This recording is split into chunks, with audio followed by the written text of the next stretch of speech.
Kanjirappuzha dam പുനരുദ്ധാരണ പദ്ധതി രണ്ടാം ഘട്ട നിർമ്മാണോദ്ഘാടനം കോങ്ങാട് എം.എൽ.എ. നിർവഹിച്ചു. ലോകബാങ്ക് സഹായത്തോടെ കാഞ്ഞിരപ്പുഴ നടപ്പിലാക്കുന്ന പുനരുദ്ധാരണ പദ്ധതി രണ്ടാം ഘട്ട നിർമ്മാണോദ്ഘാടനം Kongad MLA. Advocate K. Shanthakumari നിർവഹിച്ചു. ഒരുപക്ഷെ ഇവിടെ ഇരിക്കുന്നതും ഞാനുമൊക്കെ ജനിക്കുന്നതിന്റെ 10 വർഷം മുമ്പാണ്. ഈ ഡാമിന്റെ സാധ്യതകളും തുടർന്നുള്ള അംഗീകാരവും പ്രവർത്തനങ്ങളും ഒക്കെ നടന്നത് 1980 അത് ഭാഗികമായിട്ട് കമ്മീഷൻ ചെയ്തു. നടപ്പ് നിയമസഭാ സമ്മേളനത്തിൽ വെച്ച് തന്നെ നമ്മുടെ ഡാമിൻ്റെ ഇറിഗേഷൻ പദ്ധതി എന്ന നിലയിൽ പൂർണ്ണമായും കമ്മീഷൻ ചെയ്യണം എന്ന് സബ്മിഷനിലൂടെ നിയമസഭയിൽ അവതരിപ്പിക്കുകയുണ്ടായി. ഇന്നത്തെ ഒരു സാമ്പത്തിക ചിലവുകൾ പരിശോധിച്ചും പൂർണ്ണമായും കമ്മീഷൻ ചെയ്യാൻ ഇനിയും 4 കിലോമീറ്ററിലധികം ഡിസ്ട്രിബ്യൂഷൻ കനാലുകൾ കൂടി നിർമ്മിക്കേണ്ടതും സ്ഥലമെടുപ്പും എല്ലാം പരിശോധിച്ചാൽ ഏതാണ്ട് 250 കോടി രൂപ അധികം ഫണ്ട് ആവശ്യമായിട്ടുള്ള ഒരു പ്രോജക്റ്റായി ഇത് മാറിയിരിക്കുക. സ്വാഭാവികമായും അത് നമുക്ക് അടുത്ത കാലഘട്ടത്തിൽ സാമ്പത്തിക പ്രതിസന്ധി കഴിഞ്ഞാൽ കൃത്യം പരിഗണിക്കുമെന്നാണ് പറഞ്ഞത്.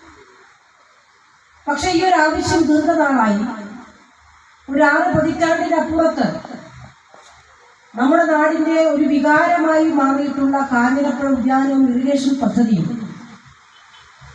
1000 ഹെക്ടറിലധികം വരുന്ന കൃഷി ഉപയുക്തമാക്കാവുന്ന തരത്തിൽ ഇറിഗേഷൻ സംവിധാനം സജീവമാക്കണമെങ്കിൽ ഇനിയും നമുക്ക് ഈ പദ്ധതി കമ്മീഷൻ ചെയ്തേ മതി. ഈ ഉദ്യാനത്തിൻ്റെയും ഡാമിൻ്റെയും ഗുണഭോക്താക്കളായി നമ്മുടെ മണ്ണാർക്കാട്, ഒറ്റപ്പാലം തുടങ്ങിയിട്ടുള്ള താലൂക്കുകളെ കേന്ദ്രീകരിച്ചുകൊണ്ട് ഏതാണ്ട് 10-25 വരുന്ന പഞ്ചായത്തുകൾ ഇതിൻ്റെ ഭാഗമാണ്. അപ്പോൾ വാലറ്റം വരെ വെള്ളം കിട്ടണമെങ്കിൽ ഈ പദ്ധതി വിഭാവനം ചെയ്ത രീതിയിൽ പൂർണ്ണമായും കമ്മീഷൻ ചെയ്തേ മതിയാണ്.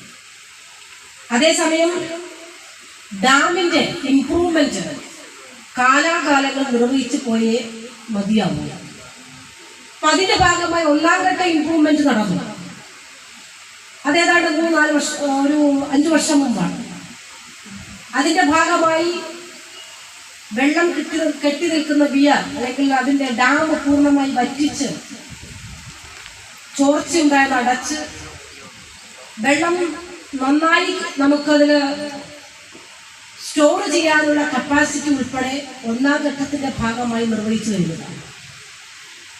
ആ ഘട്ടത്തിൽ തന്നെ 2ാം ഘട്ടം എന്ന നിലയിലും ഡ്രിപ്പ് പ്രോജക്റ്റിൽ നമ്മുടെ ഈ കാഞ്ഞിരപ്പുഴ ഉദ്യാനം, കാഞ്ഞിരപ്പുഴ ഡാമും അതിൻ്റെ ഭാഗമായി മാറുകയായി. ഇത്തവണ നമുക്ക് ഏതാണ്ട് 6 കോടി രൂപയാണ്, 6 കോടി ചില്ലാൻ വരുന്നുണ്ട് രൂപയാണ് 2ാം ഘട്ട പദ്ധതി എന്ന നിലയിൽ അനുവദിച്ചിട്ടുള്ളത്. വളരെ മുമ്പ് തന്നെ ഇതിൻ്റെ സാങ്കേതിക നടപടികളെല്ലാം പൂർത്തീകരിച്ചു.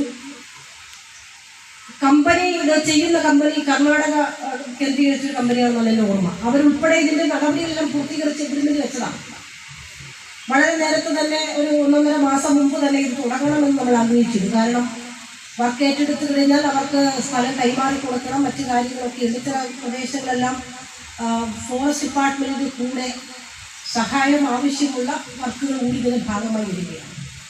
ഏതായാലും 2ാം ഘട്ട പ്രവൃത്തി ഇത് നമ്മുടെ ഡാമിന് അനിവാര്യമായിരിക്കുകയാണ്. അത് പബ്ലിക്സ് ഉൾപ്പെടെ ഉപയോഗിക്കാവുന്ന തരത്തിൽ ഇറിഗേഷൻ്റെ സ്ഥലത്ത് തന്നെ നിലവിലുള്ള ബസ് സ്റ്റാൻഡിൻ്റെ സൗകര്യങ്ങൾ മെച്ചപ്പെടുത്തൽ, ഷോപ്പിംഗ്, അതിനകത്ത് ബാത്റൂം കോംപ്ലക്സ് ഉൾപ്പെടെയുള്ള കാര്യങ്ങൾ, ഡാമിനകത്ത് നമുക്ക് തടാകത്തിന് താഴെയായി കുറച്ച് കാര്യങ്ങൾ ചെയ്യേണ്ടതായി, തടാകത്തിന് ചുറ്റും ചില കാര്യങ്ങൾ ചെയ്യേണ്ടതായിട്ടുണ്ട്. അങ്ങനെ തുടങ്ങി നിരവധി പ്രവർത്തനങ്ങൾ ഇതിൻ്റെ ഭാഗമായി ഏറ്റെടുക്കുകയാണ്. എനിക്ക് സൂചിപ്പിക്കാനുള്ളത്, നമ്മുടെ ഈ പ്രദേശത്തെ കേന്ദ്രീകരിച്ചുകൊണ്ട് തന്നെ നിരവധി വികസന പ്രവർത്തനങ്ങൾ ഇതിനകം തന്നെ ഏറ്റെടുത്തു കഴിഞ്ഞിരിക്കുകയാണ്. പാലക്കാട് ജില്ലയിൽ നിന്ന് മാത്രമല്ല, നമ്മുടെ തൊട്ടയൽ ജില്ലകളിൽ നിന്ന് വരെ വിനോദസഞ്ചാരികൾ കടന്നു വരാൻ തെരഞ്ഞെടുക്കപ്പെടുന്ന ഒരു ഡെസ്റ്റിനേഷൻ കാഞ്ഞിരപ്പുഴയാണ്. അപ്പം അതുകൊണ്ട് അതിൻ്റെ സാധ്യതകളും പരമാവധി നമുക്ക് എക്സ്പ്ലോർ ചെയ്യേണ്ടതായിട്ടുണ്ട്. അതിനാവശ്യമായിട്ടുള്ള സംവിധാനങ്ങൾ ഈ 2ാം ഘട്ടത്തിൽ കൂടി വരികയാണ്. നടപ്പാത ഉൾപ്പെടെ കാര്യങ്ങളിനകത്ത് വരുന്നത്. അപ്പോൾ വരുന്ന സഞ്ചാരികൾക്ക് സുഖമായി ഡാമിൻ്റെ പരിസരം ആസ്വദിക്കാൻ കഴിയുന്ന തരത്തിൽ ഈ രണ്ടാം ഘട്ട പദ്ധതിയിലും അത് ഉൾപ്പെടുത്തിയിരിക്കുകയാണ്. അതുകൂടാതെയാണ് നമുക്ക് കാഞ്ഞിരപ്പുഴ നിരവധി സാധ്യതകൾ ഇവിടെ പറഞ്ഞതുപോലെ ഉണ്ട്. പരമാവധി അതിനെ ഉപയോഗപ്പെടുത്തേണ്ടതായിട്ടുണ്ട്. ഇവിടെ ഇന്ന് നമുക്കറിയാവുന്ന ഒരു പ്രധാനപ്പെട്ട ഒരു പ്രശ്നം എന്ന് പറയുന്നത് ചെറുക്കപ്പടിയിൽ നിന്ന് കാഞ്ഞിരപ്പുഴയിലേക്ക് വരുന്ന റോഡായി. ആ റോഡിൻ്റെ പണി ഏതാണ്ട് അന്തിമഘട്ടത്തിലേക്ക് എത്തിക്കഴിഞ്ഞു. നമ്മുടെ അരുവിയുടെ തൊട്ടടുത്തുണ്ടായിരുന്ന പാലമാണ് മറമ്പങ്കോട്. ആ പാലം ഇടക്കാട്ട് നിർമ്മാണത്തിൻ്റെ ഭാഗമായി തൽക്കാലം അതിനുള്ള യാത്രാ സഞ്ചാരം കുറഞ്ഞു. അതിപ്പോൾ തുറന്നു കൊടുക്കുന്നുണ്ടായി. അപ്പോൾ വളരെ 10 മിനിറ്റ് പോലും സമയമെടുക്കാതെ തന്നെ ഒരു നാഷണൽ ഹൈവേക്ക് തുല്യമായ രീതിയിൽ ചെറുക്കപ്പടി കാഞ്ഞിരപ്പുഴ റോഡ് യാഥാർത്ഥ്യമാക്കിയിട്ടുണ്ട്. അപ്പോൾ വിനോദസഞ്ചാരികൾ എളുപ്പത്തിൽ നമ്മുടെ ഡാമിലേക്ക് കടന്നു വരാൻ, ഇവിടുത്തെ ഉദ്യാനത്തെ ആസ്വദിക്കാൻ വരാവുന്ന തരത്തിലുള്ള എല്ലാ അനുബന്ധ പ്രവർത്തനങ്ങളും ഞങ്ങൾ ഇതിനകം തന്നെ ചെയ്ത് മുന്നോട്ട് പോകുകയാണ്. നമ്മുടെ കേരളത്തിൽ തന്നെ ഇറിഗേഷൻ വകുപ്പും അതുപോലെ ജലസേചനം കേന്ദ്രീകരിച്ചുകൊണ്ട് ജലസേചനം മാത്രമല്ല,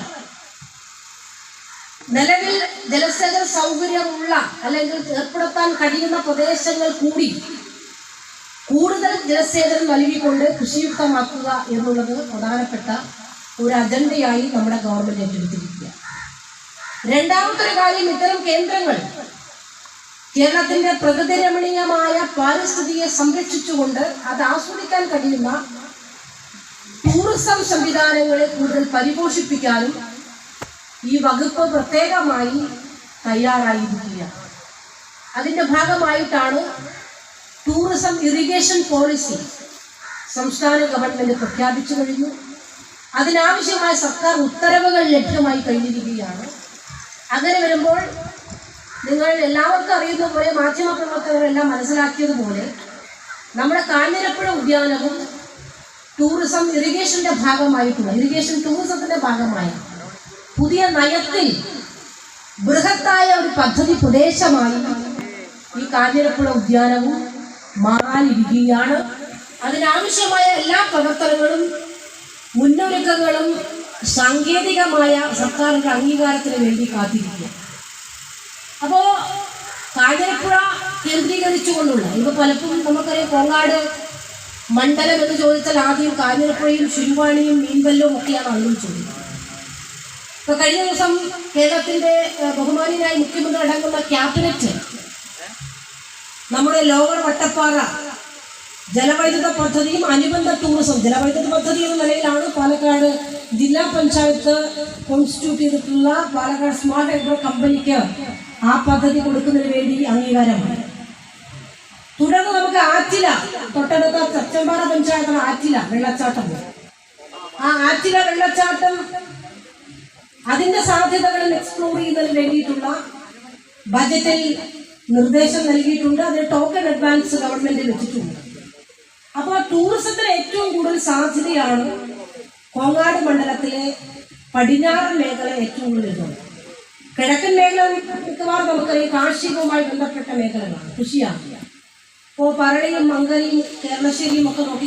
കാഞ്ഞിരപ്പുഴ ജലസേചന ഓഫീസിൻ്റെ പരിസരത്ത് നടന്ന ചടങ്ങിൽ ത്രിതല പഞ്ചായത്ത് അംഗങ്ങളും വിവിധ രാഷ്ട്രീയ പാർട്ടി പ്രതിനിധികളും ജലസേചന വകുപ്പ് ഉദ്യോഗസ്ഥരും പങ്കെടുത്തു.